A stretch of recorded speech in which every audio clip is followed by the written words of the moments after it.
Good morning and welcome to Norcal APEX Accelerator's webinar in partnership with Tech Futures Group. This is a government-led innovation programs overview. Next slide. My name is Amanda Anderson. I'm the program coordinator for Norcal APEX Accelerator. And today I'm joined by James Forrest, one of our fantastic procurement specialists at Norcal APEX Accelerator. But we are also joined by our fantastic partners with Tech Future Group. And we're joined today by Paul Bozzo. And I will actually go ahead and pass it off to him to let you know a little bit about Tech Futures Group and how they can help you with government-led innovation programs and so much more.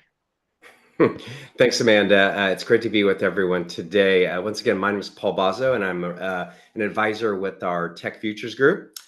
We are proud to partner and collaborate with Apex Accelerator as part of the larger NorCal SBDC program. So we're all part of the big family, but we have different niches in terms of our advising specialties and focus. So a little bit about Tech Futures Group. We call ourselves a venture platform, and I'll tell you more about that in just a moment. And we primarily service technology startups, and also, that could be pre-seed, seed, on up to scale technology ventures with advising resources, strategies to, as we say, our tagline is move faster and build bigger. Next slide.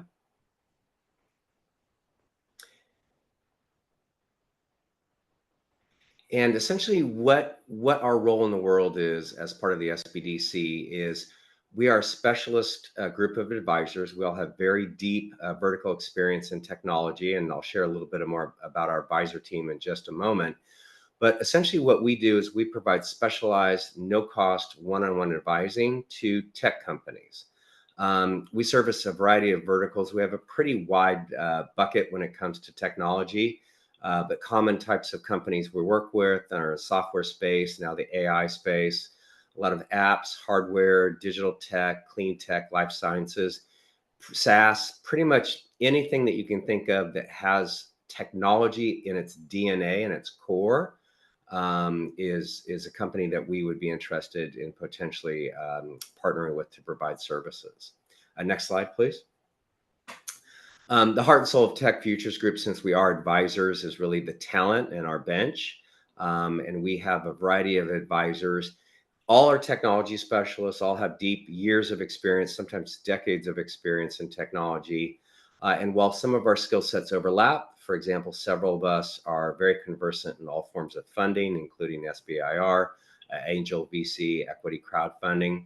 We also have specialists in strategic funding, intellectual property, marketing, commercialization, financial modeling. And as I mentioned, SBIR grants as well. So we are well versed. The nice thing about Tech Futures Group is when you do apply, and if you are accepted to the program, there's a very brief application process. You will be assigned with a principal tech advisor, but you also have the ability to use the advisory services from our entire team. So we really take a team approach in working with our clients. Next slide, please. And lastly, we'd love to hear from you. We're excited to be part of this program today. If Tech Futures Group sounds like it might add some value to your process, please visit us at techfuturesgroup.org and learn more about us. And if you think it might be a good fit, there's a brief application. We review every application carefully. And if you are selected, we will reach out and get you assigned with an advisor and get started. So Amanda, I'm going to turn it over to you. And again, we're pleased to partner with today's presentation. Fantastic. And thank you so much for being here with us. Tech Futures Group is a great resource for anybody who's interested in government contracting and beyond. They have so many great resources and so many great advisors. I cannot recommend connecting with them enough. Thank you so much, Paul. And before we get into the main presentation, I also want to let you all know a little bit about the APEX Accelerator program and how Norcal APEX Accelerator can help you with government contracting. So the APEX Accelerator program is a nationwide network of over 96 centers that are developed and funded to help you with government contracting at absolutely no cost. We are funded by federal, state, and local governments because they want to do business with you, but they know how much complication and nuance there can be. So they've decided to establish centers, just like Norcal APEX Accelerator, that provides you with education and training about government contracting at the federal, state, and local levels. But what does that services and that help really look like? Next slide. Well, at Norcal APEX Accelerator, we're able to offer our no-cost assistance to the 15 Northern California counties that you see on your screen. And we offer that assistance through three main pillars. First, our one-on-one counseling, where after a brief intake application, you'll be paired with a procurement specialist who can sit down with you one-on-one over Zoom or in person at our Cal Poly Humboldt office, and they can help you with anything related to government contracting, from your initial certifications and registration to helping you review solicitations that you want to bid on, that you think that your company can perform on. And we can even help you with compliance and back-end paperwork once you get your first contract. Our second pillar is our custom bid matching, which is also a service that we offer to our onboarded clients. Now, what this custom bid matching does is it allows you and your counselor to define criteria. And that can be anything from a geographical location that you can perform your work in, or maybe your product is so innovative and so unique that the product itself would be the criteria you're looking for in a relevant solicitation. Your counselor can help you figure out what criteria you need to put into the system to get relevant solicitations. And once you do, our software, go ahead and it scrapes local, federal, and state procurement sites for solicitations based on that criteria. And then it emails them directly to you. It can take a lot of the tediousness and a lot of the time out of finding these solicitations. And it's at absolutely no cost to you. And third, our final pillar of assistance is our resources and trainings, which you're actually taking advantage of right now. We put on webinars and in-person events throughout our service area and throughout the year, covering topics such as today's, which is government-led innovation programs, to something much more introductory like certification overviews. Or maybe you're looking to connect with other businesses, maybe a mentor-protege agreement. We cover a variety of topics throughout the year, so I highly recommend connecting with us through our newsletter or through social media to keep up on our events, as they are at absolutely no cost. And my favorite part is you can access them no matter where you are. And on top of our webinars and events, we maintain a robust website with links and resources for almost all of your government contracting needs. Again, something you can explore no matter where you are in the country.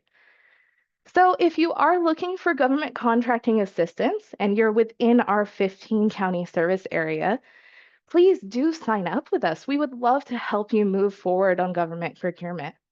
But if you are outside of our service area, don't worry.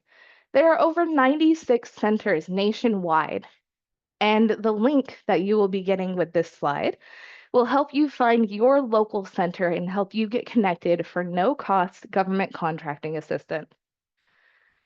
Next slide. And so with that, I'll go ahead and pass it off to James Forrest, our procurement specialist, for the main presentation. Thank you so much, Amanda. Appreciate that introduction as always. Again, my name is James Forrest. I've been with this organization about 5.5 years, coming up on 6 years.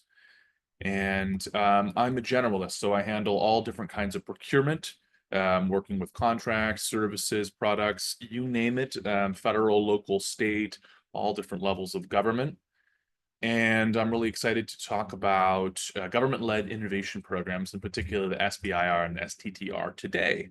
So let's go ahead and hop right in. The first thing we're going to talk about what they even are. We're going to call them GIPs because we love acronyms in the government sector. And the kind of star of the show for today is the SBIR and the STTR program. First one stands for Small Business Innovation Research, which makes sense. The second one, STTR, stands for Small Business Technology Transfer, which does not make sense. You'd think it would be SBTT, but government does what they want with acronyms, and we are along for the ride. We're going to talk about broad agency announcements, which are separate from these programs here, and then challenges as well, which are prize competitions and crowdsourcing campaigns, which have been around for a long time. So we're going to have some fun facts about that. Then at the end, we're going to have some summary and then a few resources to leave you with. And that is what we're talking about today. We always have a training disclosure here, and I think that's especially important to highlight today. It is November 2024. There are a lot of changes, especially with the SBIR website that we're going to be going over. And some of what we're going to be talking about is with the old website, some is with the new. So we're basically going to tell you here that everything that's presented here, to our knowledge, is accurate as of now. If you're watching this later, things will have changed. That is the nature of the world. So just keep that in mind. It's always a changing landscape with government innovation programs and beyond. So let's go ahead and hop right in. So government-led innovation programs were developed to help fund new emerging and scientific and technological innovations. And the idea is to help new ideas, so not just evolutionary ones, but new ideas for R&D and research and development, as well as commercialization, which is a really important part of this process. Got the Small Business Innovation Development Act of 1982, which got all of this going, especially for SBIR. Again, the idea is to get innovative research from small businesses, and that's how it all got started. The SBIR program in particular, especially when you add it up with the other ones, has resulted in tens of thousands of issued patents for 700 public companies and nearly 50 billion in venture capital investments. So these are very, very helpful programs if you have what it takes, if you're the right kind of business with the right kind of research going on. So the purpose of these GIPs is to meet federal research and development needs. So that's something I want to point out today, that we are talking about federal, where there may be some analogous things on state levels or even local level, given how varied that landscape is. But we are talking about federal today, and we are talking about R&D. The purpose is to increase private sector commercialization of innovation derived from federal research and development funding. So they want businesses to bring their great ideas to market, and then part of that is to sell it to the government. And so that's kind of one of the purposes, is to help out businesses to do that. Stimulate technological innovation. I feel like that's a no-brainer there. Foster and encourage participation and innovation and entrepreneurship by women and socially economically disadvantaged individuals. SBIR programs are they are small business set-asides for all different demographics included under that. And then for the STTR specifically, and they want to foster technology transfer through cooperative R&D agreements between small businesses and research and educational institutions. So we're going to hop more into that and talk about STTR and the difference between that and the SBIR and find out which one's right for you. All right, the star of the show. And SBIR was established in 1982. And you're going to have all these slides. So you'll have all of these different resources here to read through in more detail. But I don't want to repeat myself. The SBIR statute here requires federal agencies with extramural R&D budgets. So that means money that they're required to spend outside of their own organization for research and development, over $100 million. So anything over $100 million, to set aside a certain percentage of that for small businesses. STTR, on the other hand, if the agency has a budget of $1 billion or more extramural for R&D, so outside of their organization, then they need to set aside a certain amount of money for small businesses that cooperate with research institutions in order to develop innovative technologies.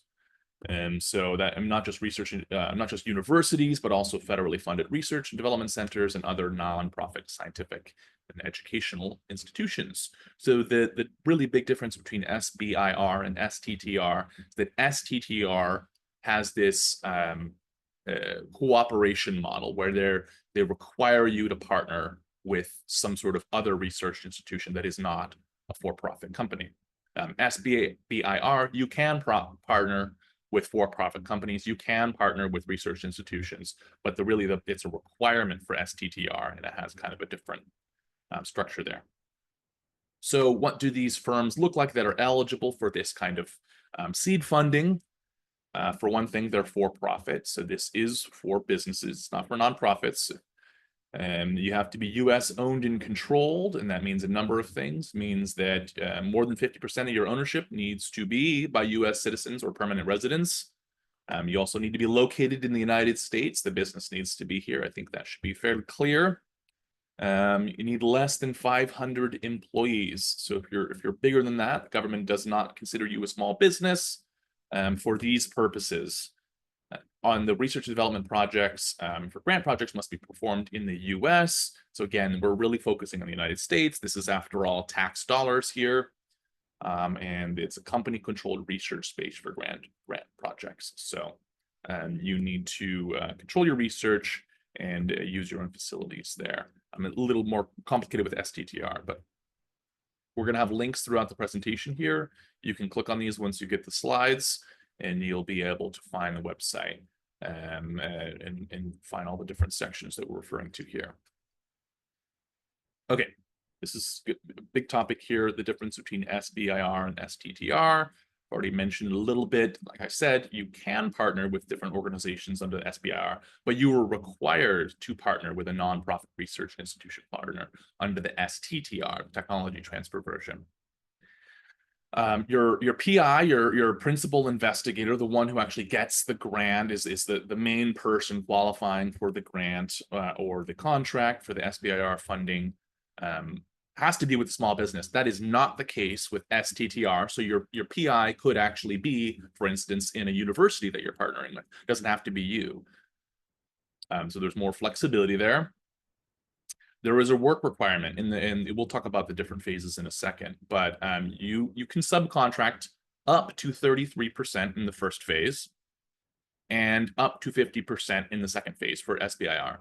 For STTR, they actually flip it around so that it's a minimum amount of work, 40% for the small business. So the small business needs to do 40% of the work, and the research institution partner needs to do 30% of the work.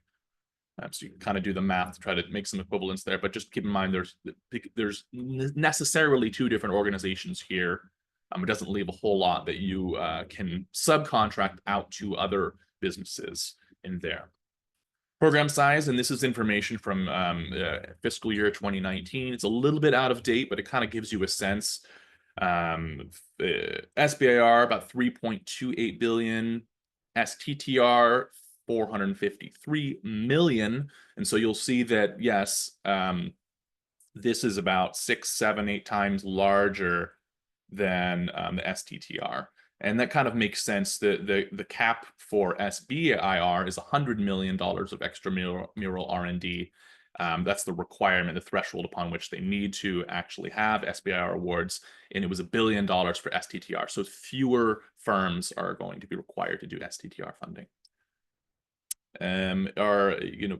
Venture capital ownership is allowed by some agencies. That's one thing that I want to stress, is that although there is this structure of the SBIR and STTR managed by the SBA, agencies have a lot of differences. There's a lot of variability in the way they go about it. Some are granting, some are contracting, different requirements, different emphasis on the kind of research they want.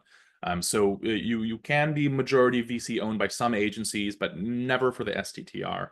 Keep that in mind. There's, as I mentioned, more agencies that do the SBIR, and fewer agencies, only 5 versus 11 that do the STTR. And then usually if you're doing STTR, you have to do both, because if you have more than $1 billion in that R&D budget, you'll also have more than $100 million. So this is a big question a lot of clients have. What does innovation really mean? So if I have sort of a new development, kind of a gradual improvement on my product, on a kind of product that's already out there, I just want a little more funding, bring it to market, can we go after SBIR? And the answer is no, but of course it's kind of a judgment call that you're going to have to do some research on the nature of your innovation, because SBIR and STTR is specifically for high risk, high payback innovations. So we're talking about revolutionary technology, not evolutionary. Something that's never been done before, pushes forward the state of art, and has a potential for commercialization. And so we're not talking about basic research, we're talking about engineering problems for the most part, not general science problems, questions about what stars are made out of and things like that. And we are talking about things that can be commercialized and put out into the public sector and the private sector, and stimulate the economy. So we're talking about optimization of existing products. This is not allowed, where you need to make something new. So it's not a process of modification to broaden the scope of an existing product, et cetera, et cetera. We're not talking about studies of technologies, analytical or market studies, et cetera, et cetera. So just keep this in mind if you think you genuinely have a new innovation. And I know it's a bit of a judgment call. They're a little hard to say exactly where to draw the line, and I know that varies from agency to agency. But you do need something that's quite new, an innovation. Here are the agencies we've been talking about. There's 11 of them, and you can see the ones in green are both STTR and SBIR. And so you'll see the ones with the biggest budgets are DoD, Department of Energy, Department of Health and Human Services, NASA, and the National Science Foundation. And then all of these other ones are also included, but just for SBIR. So they don't have this public research institution partnering requirement. And I'm not going to go through every number here, but I just want to show you, it's kind of no surprise if you know anything about the federal government. The DoD has the biggest slice of the pie. Little more than half of that is the Department of Health and Human Services. And these are grant. If it's in orange, it's a granting agency. If it's in purple, it's a contracting agency. And we'll talk about what that means. Department of Energy, NSF, NASA are kind of evenly split through here, and there's some others. So SBIR in total, 3.827 billion. STTR, much smaller, 529 million. Okay, so I've mentioned contracting versus granting agencies. You'll see that there's a difference in how these agencies go about issuing SBIR, STTR awards. So let's kind of dive into this a little bit. If you're a contracting agency, if you're doing business with a contracting agency, the agency will establish a plan, protocol, requirements for the award. They require highly focused topics. It's a procurement mechanism, so they're looking for it's like a business relationship. Basically, they're looking to get something for their money there. Ultimately, there's more fiscal requirements, because it is a procurement mechanism. You invoice based on progress, so you get paid according to certain milestones. And there's a binding agreement between a buyer and seller for goods and services. So if you enter into SBIR, the idea is that you are going to sell whatever you make to the government. The DoD, DHS, NASA, EPA, DOT, Department of Education, these are all contracting agencies. And some of them are both. But you'll see these are granting agencies, and it's a little bit different here. So the PI can initiate the approach, whereas for contracting, the agency needs to initiate and establish all the plans. Less specific topics, so that's a little more flexibility. It's an assistance mechanism, so we'll talk about what that means in a second. It's basically what you think of when you think of a grant versus a contract. There's more flexibility with the granting agencies. It allows upfront payment, which you really never see in contracting, government contracting. You don't get paid up front. And the funds support a public purpose, best efforts in research. So a little bit different than the kind of motivations that funding the granting ones. See the NSF, Department of Energy, USDA, NIST, and NOAA there. There are different phases of the SBIR, STTR award program. So the first phase is called a feasibility study. Essentially, it's typically 100K. It can rise up to 275K. And one thing I want to mention that I don't think I mentioned yet is that this is non-dilutive funding, which means that typically when you go out in the private sector and you're going to get some investment from somebody, they'll say, great, we'll give you $100,000 and we expect a certain share of your company. We want a return on our investment. This is different. The government is giving this money to you in expectation that you'll do business with them, but they are not going to take an ownership share of your company. So it's non-dilutive, which is really appealing to a lot of companies because you get to keep ownership of your company in entirety, which is wonderful. Typically, the phase one, it lasts 6 to 12 months, and it's really just to kind of prepare you for phase two, to make sure that you have the funds to kind of make sure that your innovation is going to be feasible. Just a note, the NIH has a phase 0 proof of concept. NSF has a project pitch that you can submit anytime. So again, you'll notice that different agencies have different ways of going about these things. Phase 2 is the full research R&D to prototype. Typically, it's $1 million. It can vary a lot by agency. We're talking almost up to $200 million or more with a waiver. The duration is longer. It's a 2-year duration, which is still pretty fast for this sort of R&D. So that's where we really want to get to a prototype here. That's the idea.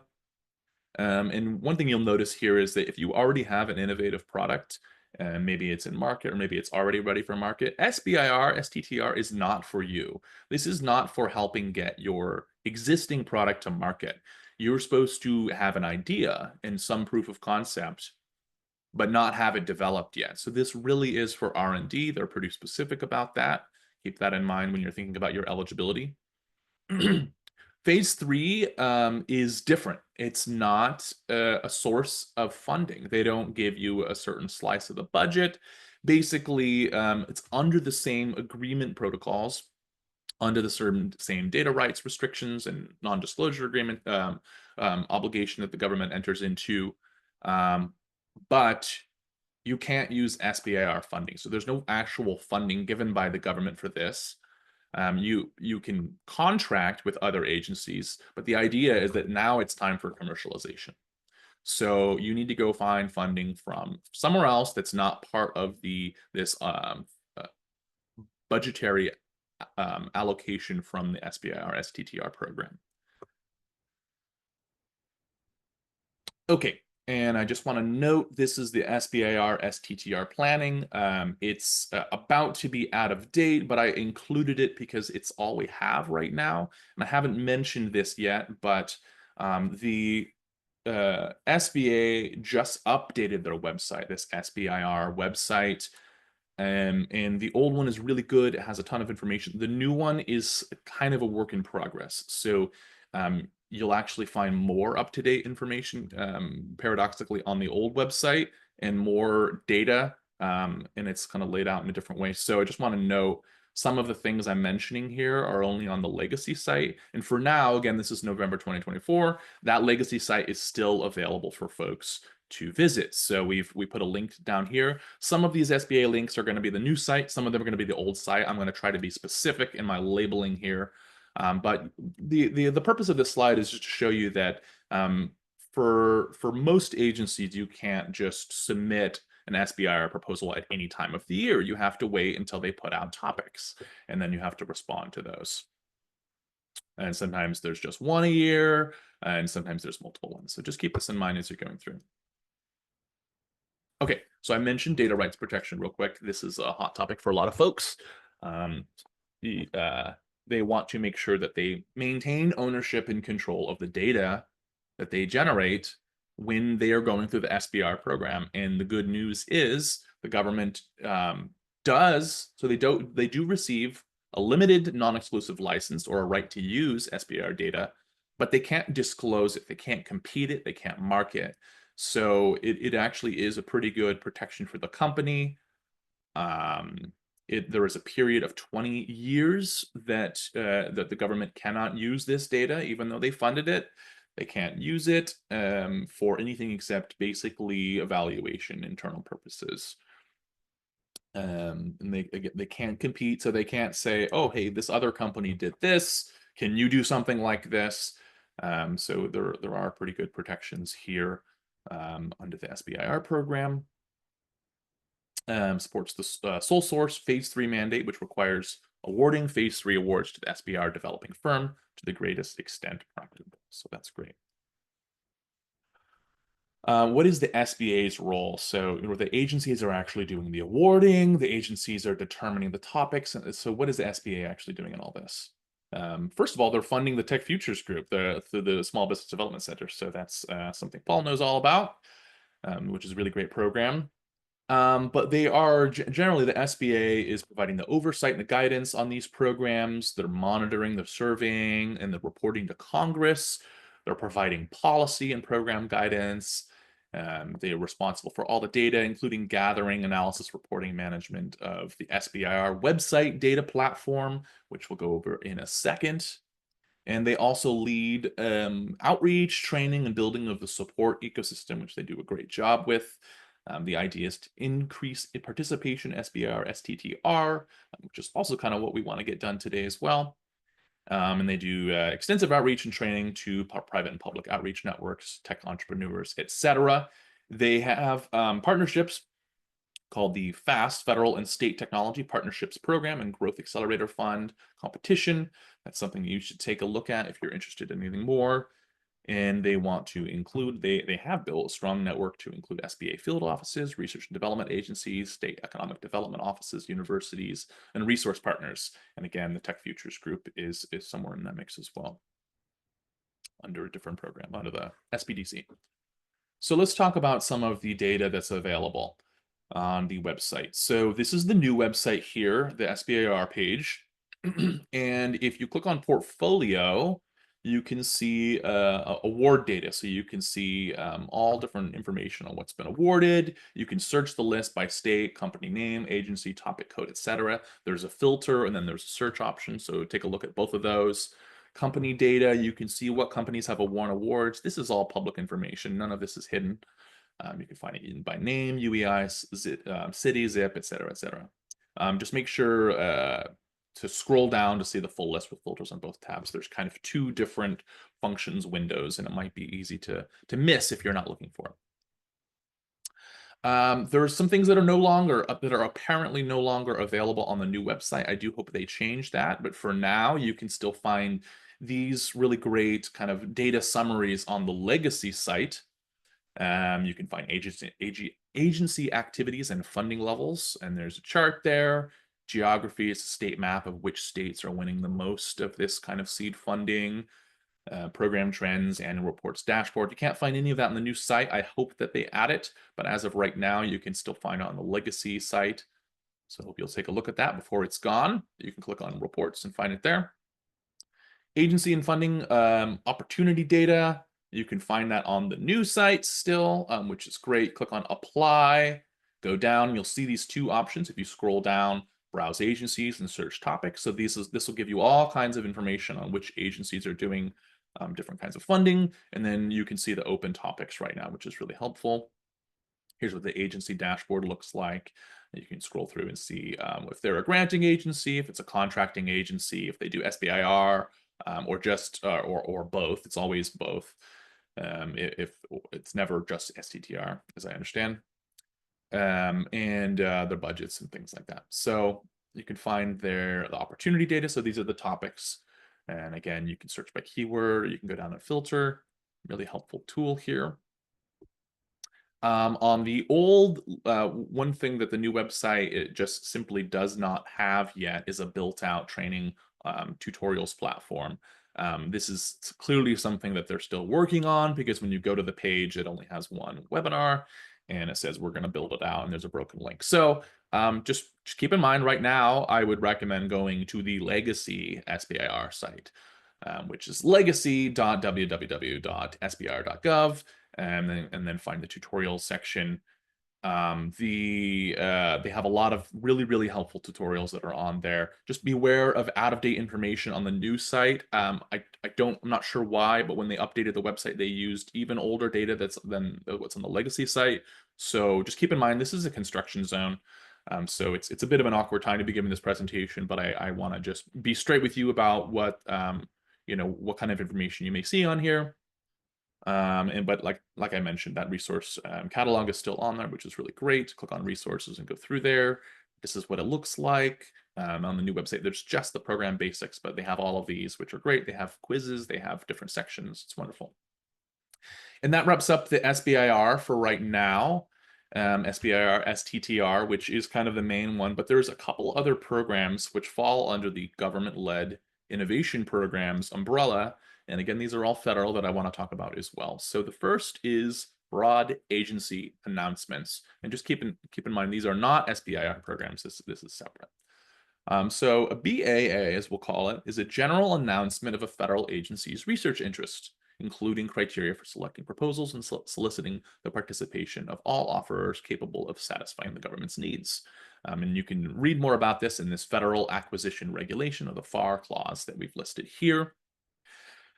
So the purpose of a BAA is to announce kind of a general desire that the government has for a certain kind of innovation without over specifying, without kind of, maybe they don't know, or maybe they don't want to stifle the potential innovation that might come by having a more open-ended sort of research requirement here, or opportunity. So when the government desires a new and creative solution to a problem, again, they don't want to stifle ideas with a conventional statement of work. So most times when you go into contract, and to get a contract, the government will tell you exactly what they want. And if you don't provide that, you're in big trouble. This is quite different. The idea, similar to SBIR, is to advance the state of the art, increase knowledge and understanding, rather than focusing on a specific system or hardware solution. So subtle differences from SBIR, STTR there. Stated objectives are in terms of areas of need or interest rather than specific solutions or outcomes. So that's the B in broad agency announcement. Proposals have varying levels of scientific or technical approaches that are reasonably anticipated. So there's a lot of flexibility.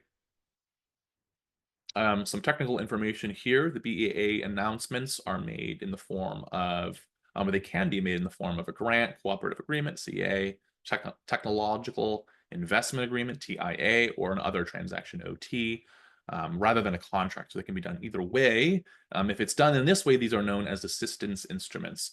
These are also termed a contract, but it's not what we would generally think of as a contract. And then also not subject to the Federal Acquisition Regulation, which is the tome of regulations that govern federal contracting. TIAs and specific technological investment agreement or technology are very flexible class of agreements. These can either be CA or OT, depending on the patent language contained in the document. We're not going to get into all of those details too much, but I want to show you the portal where you can find BAAs. So they don't have, unlike SBIR, they don't have a specific website for that. What they have is grants.gov. You may be familiar with this from other kind of ventures into grant funding. Grants.gov is where you can find BAA. And the way you do it is just going to grants.gov, first of all, which there's not an old and new version. It's just grants.gov, good old grants.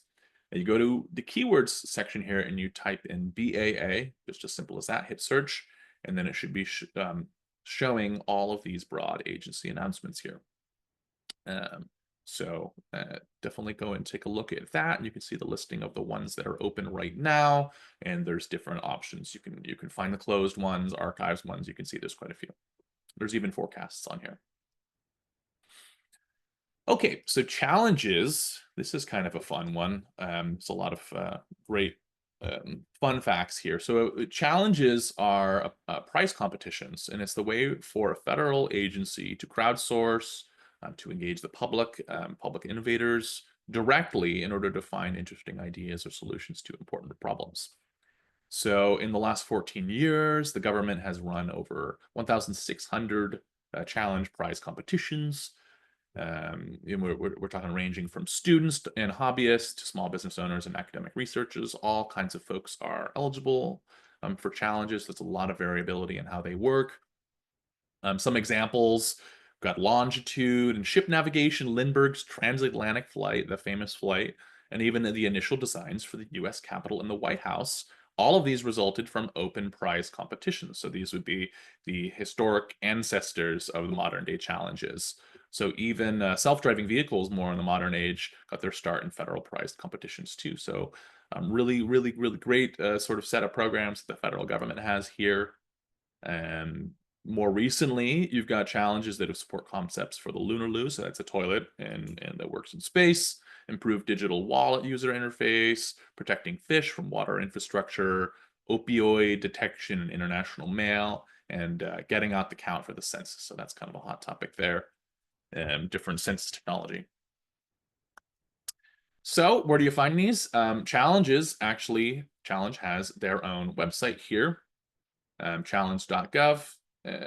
You can go and take a look. It's managed by the Technology Transformation Services. That is a branch within the GSA, the General Services Administration, who do a lot of sort of government small business interaction. And that's the official hub there. And you can find all the different challenges, find events, and they have resources to stay informed. Federal agencies use this platform to engage public solvers in prize competitions, as we've mentioned.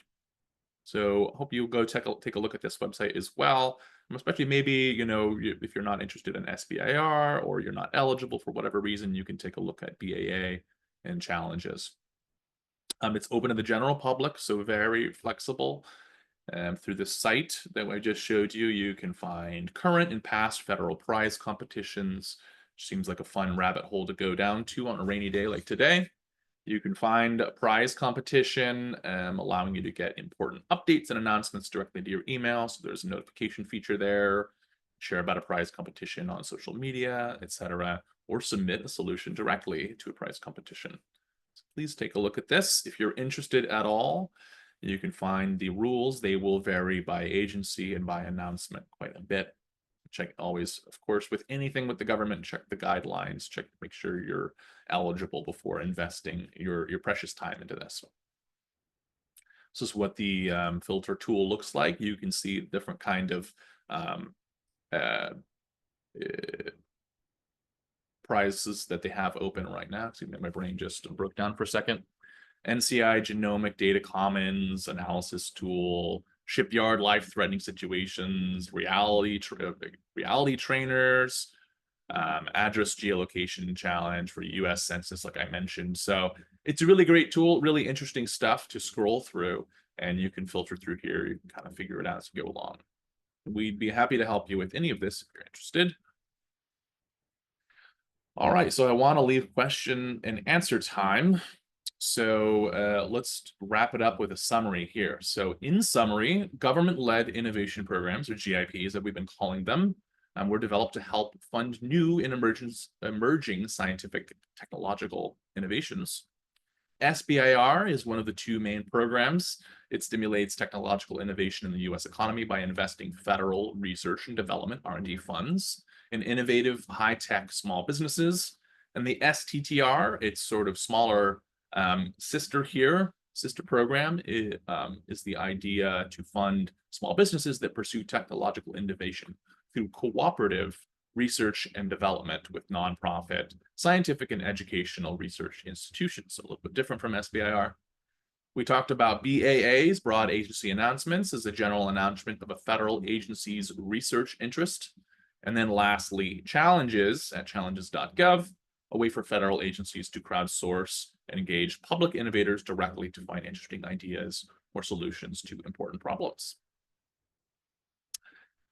Wrapping it up with the last slide here, we're just going to share some resources with you. So this is the new SBIR website. Like I mentioned, it's still being built out.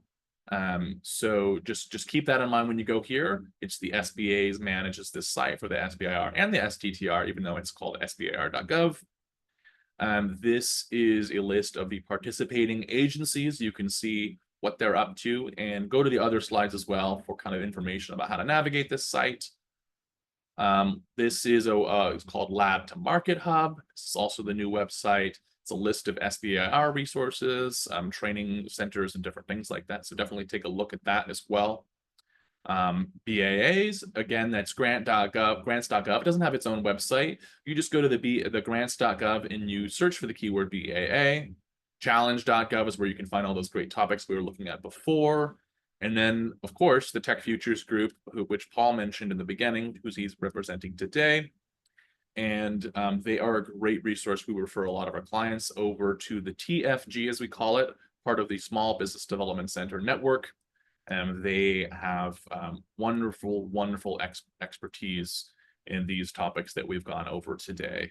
It is their bread and butter. So they have multiple SBIR, STTR specialists on staff.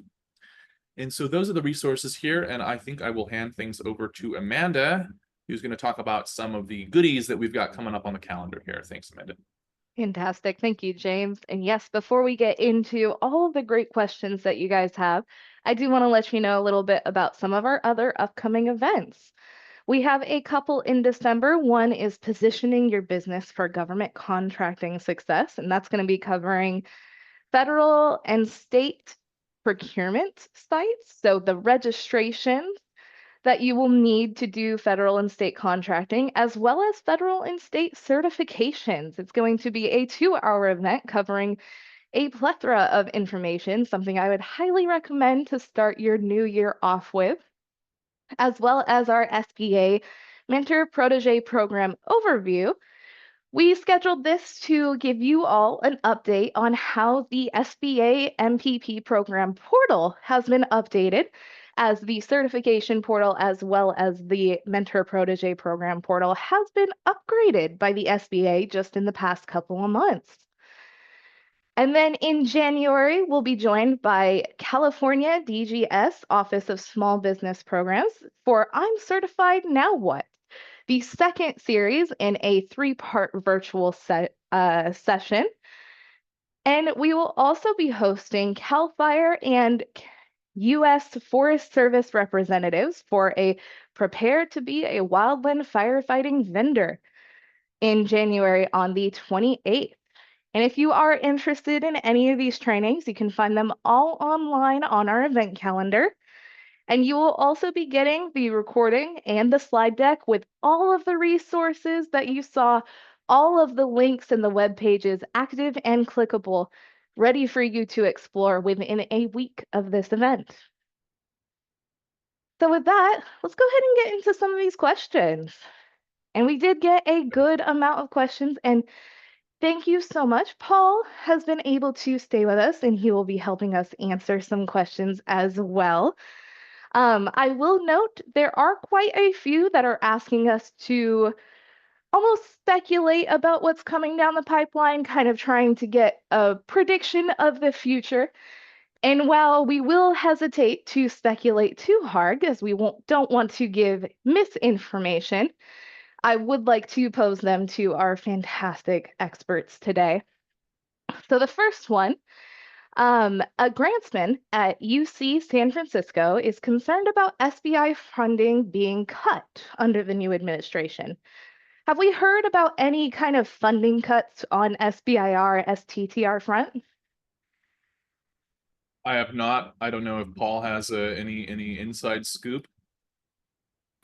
No, I mean, I think it's too early to tell. I mean, if history is any indication, I mean, we can look back at the first Trump administration.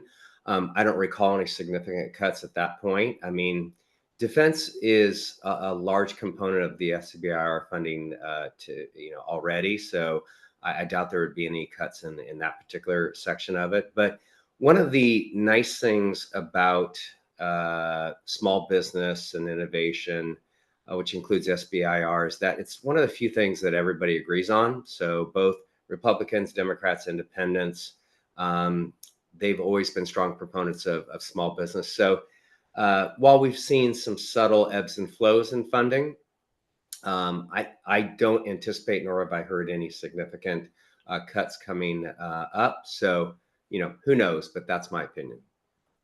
That's fantastic news. And what I would recommend as things change and develop, your resources like Apex Accelerator, like Tech Futures Group, we're at the forefront of getting this information out to you. So make sure that you're connected with us on our newsletters, with Tech Future Group on social medias, so that if things do change, as they tend to, you'll be the first to know.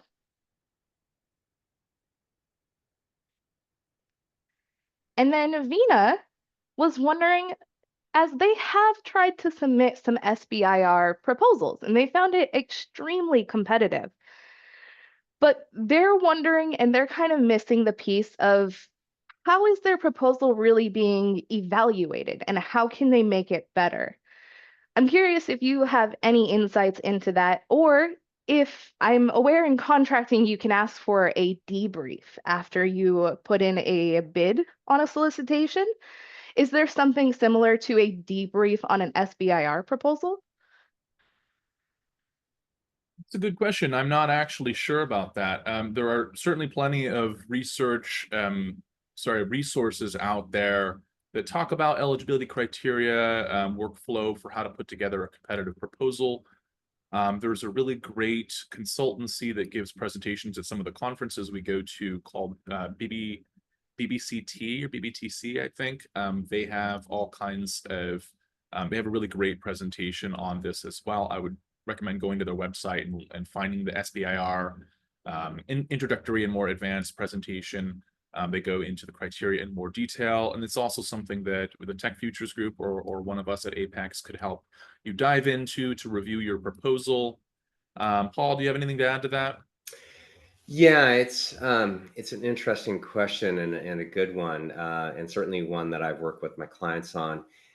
Here's just some general advice: is that first is grants are very competitive. I mean, there's a lot of people looking for funding, and there's a limited supply of funding. So yes, government innovation grants are highly competitive. That's just the nature of the process. With that said, the first thing is I would say ensure that the grant that you're going after, the specific solicitation, is dead on with your technology or dead on with your innovation. I mean, it has to be an exact match. There's no such thing as spray and pray, and these proposals are too hard to do. So rather than open up your aperture and if it's kind of close or kind of related, go for it. I would just look at the solicitation and ensure that what you've got is a direct alignment with the specific goals of the grant. That's the first thing. Second thing is form and structure. While we have our various things about how the government works, the SBIR program is tried and true. It has a very specific application format. Follow it to the letter. Whatever structure that your particular grant is asking for, they will provide very specific details down to the word count, down to the title of the sections, down to the order of the topics. Submit your proposal in exact alignment with the template and the format that they provide. The reason being is the first thing screeners do is look for an easy way to knock off an application.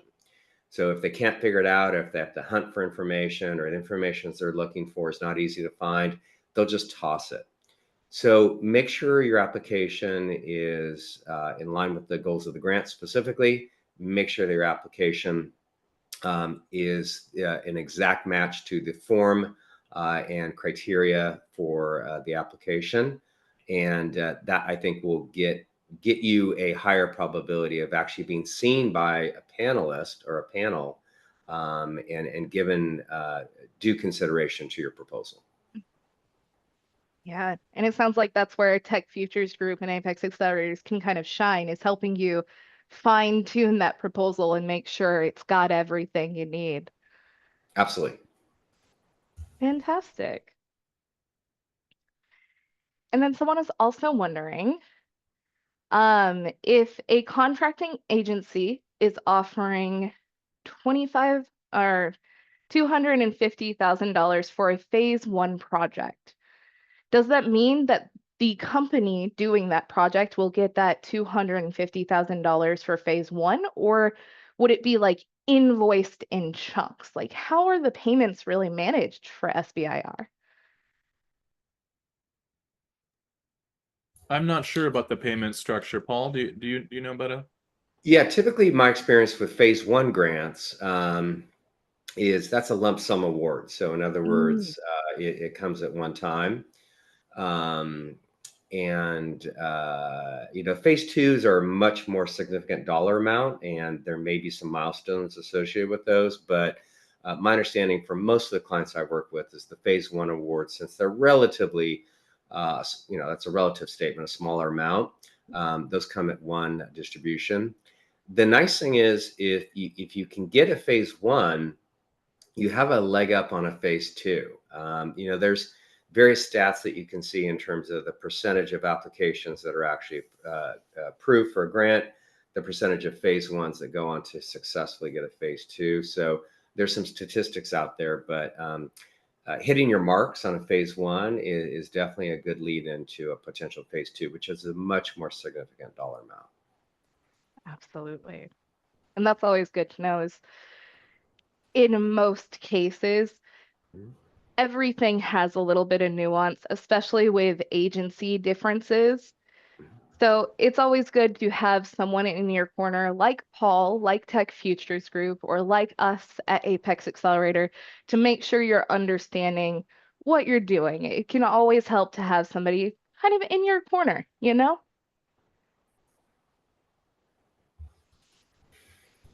Okay, let's see. Oh, so Vina was wondering if they could explain a little bit more about challenges and how that's kind of like a crowdfunding or crowdsourcing project. Maybe a little bit of clarification on that one. Yeah, challenges is not a term I hear frequently related to the work I do with technology entrepreneurs. So I'm unsure of the context of that question. Yeah, my understanding I mean, I would go to challenge.gov and take a look at all the resources they have there and kind of view through being a good student for all of these government programs. You want to really sleuth the websites. I can't give you specific details about Challenge. I've never guided a client through Challenge before. Hey, James, real quick, I'm not sure if you mentioned this, but did you talk about the NSF project pitch option? I mentioned it briefly on one of the slides. That's right. Yeah, I'll just to reinforce that Yeah. is the NSF National Science Foundation. You can look up Project Pitch, and it's an open solicitation, so you're not responding to a specific grant.